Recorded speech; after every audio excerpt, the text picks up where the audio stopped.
తన 100 రోజుల పరిపాలనలో వరదలు, ఆడపిల్లల మీద రేపులు, వైఎస్ఆర్సీపీ వాళ్ళని మర్డర్ చేయడం, నరికి చంపడం, వాళ్ళ మీద తప్పుడు కేసులు పెట్టి ప్రజలకు ఇచ్చిన ఏ హామీ నెరవేర్చలేదు. కాబట్టి ప్రజల్లో తనకొస్తున్న చెడ్డ పేరుని డైవర్ట్ చేయడానికి డైవర్షన్ పాలిటిక్స్ లో ఈ రోజు వెంకటేశ్వర స్వామిని కూడా చంద్రబాబు నాయుడు గారు వదలలేదనేది మనకు స్పష్టంగా కనిపిస్తోంది.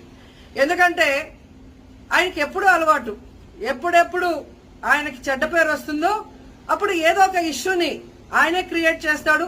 దాన్ని తన వర్గీయులతో పబ్లిసిటీ చేయటం, దాని మీద డిస్కషన్లు చేసి ఎదుటి వాళ్ళ మీద నిందలు వేయటం ఆయనకు అలవాటే.